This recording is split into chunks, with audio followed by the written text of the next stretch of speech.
Hello friends, हम फिर वापस आ गए हैं एक और स्टोरी रिव्यू के साथ। आज जो स्टोरी हम एक्सप्लेन करने वाले हैं वो हाल ही में नेटफ्लिक्स पर रिलीज हुई साउथ की मूवी है सरिपोधा शनिवारम। ये साउथ के नेचुरल स्टार नानी की अब तक की सबसे बिग बजट मूवी है दोस्तों। कहानी शुरू होती है 17 साल के सूर्या से, जिसको अपने गुस्से पर कोई कंट्रोल नहीं है।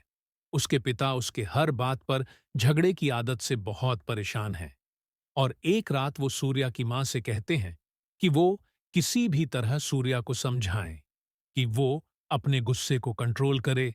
सूर्या की मां उसके गुस्से को कंट्रोल करने की एक तरकीब बताती है। वो उससे कहती है कि तुम प्रति हफ्ता बस एक दिन चुन लो और सिर्फ उस दिन गुस्सा किया करो, लेकिन फिर बाकी किसी और दिन तुम गुस्सा नहीं करोगे। सूर्या उनकी ये बात मान जाता है। सूर्या का एक मामा है। सूर्या उनकी बेटी कल्याणी से प्यार करता है, लेकिन उसका मामा रोज शराब पीकर उसकी मामी को मारता था। इसलिए सूर्या की मां अपने भाई को जेल करवा देती है और उसकी मामी और उनकी बेटी को चुपके से किसी दूसरे शहर भिजवा देती है। कुछ दिन बाद सूर्या की मां का देहांत हो जाता है। उसके पिता सूर्या और उसकी बहन भद्रा को लेकर शहर चले जाते हैं। अब सीन कट होकर प्रेजेंट में आ जाता है। सूर्या अब एक इंश्योरेंस कंपनी में एक बीमा एजेंट है, लेकिन वो अभी भी एंगर इश्यूज से जूझ रहा है। लेकिन अपनी मां से किया हुआ वादा कि वो अपना गुस्सा हर सप्ताह केवल एक खास दिन पर ही एक्सप्रेस करेगा, उसको अभी तक याद है और वो उसके हिसाब से ही चलता है। उसने शनिवार का दिन चुना है क्योंकि इसी दिन उसकी मां की मृत्यु हुई थी। वो एक डायरी रखता है जिसमें वो पूरे सप्ताह उन लोगों के नाम और अपराध दर्ज करता है जिन्होंने उसे परेशान किया या फिर किसी गरीब मजबूर पर जुल्म किया, और हर शनिवार को उससे हिसाब किताब ठुकाई की सूरत में लेता है। वो अपने गुस्से पर तभी कार्रवाई करता है जब उसे ऐसा करना पूरे सप्ताह के बाद भी सही लगता है, और ऐसे आदमी के नाम पर वो डायरी में रेड सर्कल बना देता है। उसकी मारपीट की आदत को उसके पिता शंकरम और उसकी बहन भद्रा पसंद नहीं करते। इसलिए शंकरम ने शनिवार को सूर्या के दुश्मनों को चेतावनी देने का काम अपने ऊपर ले लिया, क्योंकि सूर्या की आदत है कि वो अपनी मां के सम्मान में उन लोगों को छोड़ देता है जिन्हें वो उस दिन नुकसान नहीं पहुंचा सका जब वो उनको मारने आया था। अगर मारते समय या उससे पहले ही 12 बज गए और दूसरा दिन लग गया तो वो उसको छोड़ देता है। सूर्या की बहन भद्रा की शादी में भद्रा के ससुर ने सूर्या की मां को अपमानित किया था। उस दिन शनिवार ही था, तो सूर्या ने उनको पीट डाला। इस बात से गुस्सा होकर भद्रा ने कसम खा ली कि वो सूर्या से कभी नहीं मिलेगी और वो शादी के बाद से अब तक नहीं आई। सूर्या की मामी की बेटी, जो अब कल्याणी से नाम बदलकर चारुलता बन चुकी है, एक पुलिस वाली बन गई है। उसकी पोस्टिंग उसी शहर में होती है और सोकुला पालेम पुलिस स्टेशन में वो एक कांस्टेबल के रूप में ज्वाइनिंग लेती है। वहां का सर्कल इंस्पेक्टर दया बहुत ही जालिम और बुरा आदमी है, जो सोकुला प्लेम के लोगों के खिलाफ अपने मन में अत्यधिक नाराजगी रखता है। उसका मानना है कि स्थानीय चुनावों में उसके भाई कूर्मानंद की जीत में वहां के लोगों ने वोट देकर उसको जितवाने में अहम भूमिका निभाई थी। कूर्मानंद चुनाव जीतकर उससे ज्यादा ताकतवर हो गया और दया को जो एक जमीन चाहिए थी वो कूर्मानंद ने ले ली। सोकुला प्लेम का ये अपराध दया के लिए इतना बड़ा हो गया कि जिसके कारण उसके निवासियों पर वो निरंतर अत्याचार करता रहता है और वहां के गरीब लाचार लोग उसके खिलाफ खड़े भी नहीं हो सकते, क्योंकि वो उससे इंतहा से ज्यादा डरते हैं। जब भी दया अपनी संपत्ति के बारे में अपने भाई पर दबाव डालता है और उसे बेचने के लिए उसके साइन की जरूरत होती है, तो कूर्मानंद उसको बेइज्जत करता है और दया अपना गुस्सा निकालने के लिए अपने असिस्टेंट सुधा के साथ सोकुलपालेम जाता है और वहां के लोगों को बेदर्दी से मारता पीटता है। इस बीच चारुलता दया की जानकारी के बिना उस बस्ती के लोगों की छोटे छोटे तरीकों से मदद करती रहती है। सूर्या को दया का पता तब चलता है जब दया एक बुजुर्ग महिला की गाड़ी को टक्कर मारता है और वो नाराज होती है तो बार बार टक्कर मारे जाता है। सूर्या दया का ध्यान भटकाता है, जिससे महिला बच जाती है। चारुलता को सूर्या की ये बात बहुत पसंद आती है और वो सूर्या से दोस्ती कर लेती है। एक दिन चारुलता दया के एक कैदी को खाना दे देती है तो सुधा उसको थप्पड़ मार देता है। चारू सूर्या को बताती है तो उसी शनिवार सूर्या सुधा को पीट डालता है। फिर कुछ गुंडे चारू को तंग करते हैं तो सूर्या शनिवार को उनको भी खूब मारता है। अब चारू को पता चल जाता है कि कोई शनिवार को उसके हमलावरों को निशाना बना रहा है। सूर्या उसको कुछ नहीं बताता। फिर उन दोनों की दोस्ती प्यार में बदलने लगती है। शंकरम सूर्या को सलाह देते हैं कि चारू को सब सच बता दे।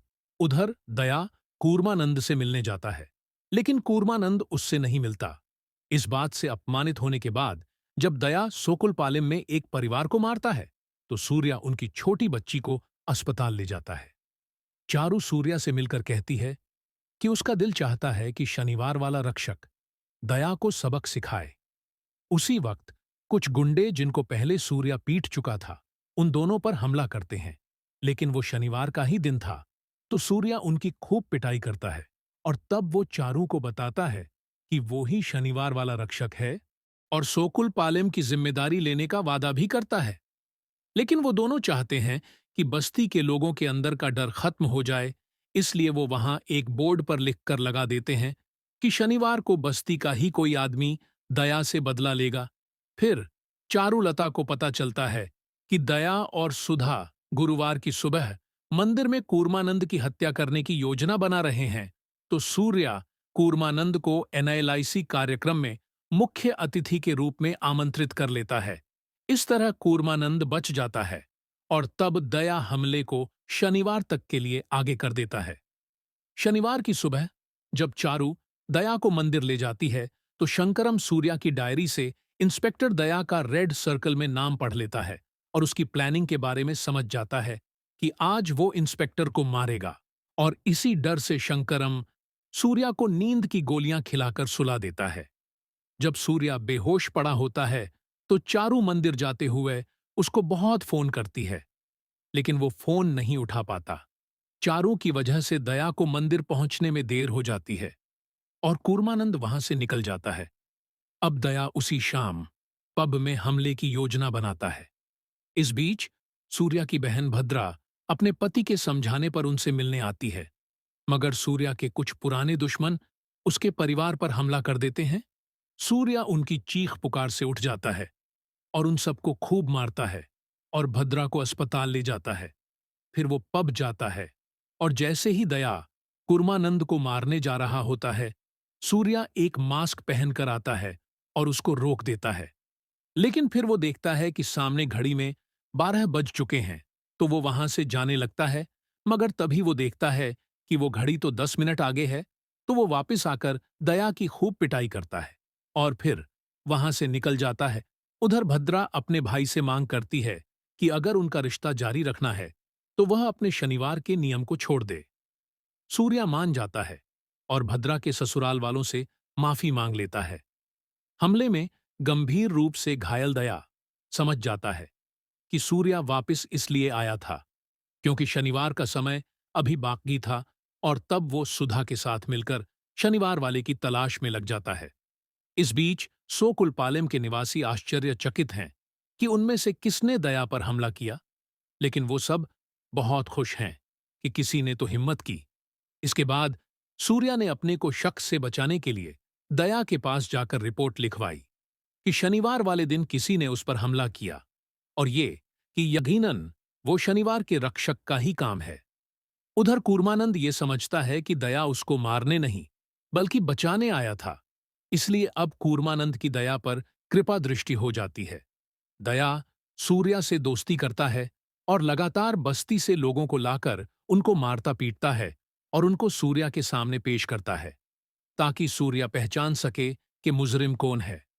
अगले शनिवार की रात दया यही सब कुछ सोच रहा होता है कि उसको याद आता है कि मंदिर पर नाकाम हमले के पीछे चारू का हाथ था, क्योंकि वह अकेली थी जो इसके बारे में जानती थी और वही जानती थी कि दया पब जाएगा। तो दया ने इस सब से ये नतीजा निकाला कि चारू उस मुजरिम के साथ जुड़ी हुई है। फिर उसको याद आता है कि चारू के फोन में सूर्या का नंबर भी सेव है। कूर्मानंद ने पब के सीसीटीवी फुटेज को हासिल किया और उसको पता चल गया कि दया वास्तव में उसे मारने का इरादा रखता था। लेकिन इससे पहले कि कूर्मानंद कोई कार्रवाई कर सके, दया ने उसे मार डाला। दया ने सूर्या को बताने के लिए फोन किया कि उसने चारू को उठा लिया है और कहा कि वह चारू को सोकुल पालेम ले जा रहा है। सूर्या चारू के घर जाता है, तब अपनी मामी को देखकर उसको पता चलता है कि चारू ही कल्याणी है और वो सोकुल पालेम की ओर भागता है, जहां उसे गंभीर रूप से घायल चारू और एक डरी सहमी बस्ती मिलती है। दया सूर्या को मारने लगता है। दया कहता है कि अगर बस्ती में से कोई एक आदमी भी उसके खिलाफ खड़ा हो गया तो वो चारू को अस्पताल ले जाएगा, लेकिन कोई भी आगे नहीं आता। फिर शंकरम आता है और दया को बताता है कि भद्रा ने सूर्या से अपनी कसम वापस ले ली है और सूर्या सिर्फ इसीलिए चुप है क्योंकि वो चाहता है कि बस्ती में से कोई तो हिम्मत करके आगे आए। दया अपना गुस्सा दिखाने के लिए सोकुलापलेम के एक बच्चे पर हमला करने की कोशिश करता है। तभी एक बस्ती वाला आगे आता है और गुस्से से दया को थप्पड़ मार देता है। फिर सूर्या और बस्ती वाले मिलकर दया और उसके आदमियों की खूब ठुकाई करते हैं। अगली सुबह कूर्मानंद के आदमियों को अपने अड्डे पर जख्मी दया और सुधा के साथ साथ वो वीडियो भी मिल जाती है जिसमें दया ही कूर्मानंद को मारने गया था और वो बदला लेने के लिए दया और सुधा को मार डालते हैं। भद्रा के घर बेटी पैदा होने की सब खूब खुशियां मनाते हैं और सूर्या और चारू की शादी हो जाती है। फ्रेंड्स, ये स्टोरी एक्सप्लेनेशन आपको कैसा लगा? कमेंट्स में जरूर बताइएगा और ये भी बताइएगा कि नेक्स्ट स्टोरी रिव्यू आप किस मूवी का देखना चाहते हैं इस तरह के। और अपडेट्स के लिए हमसे जुड़े रहिए। Please like and subscribe. Thank you. शुक्रिया। धन्यवाद।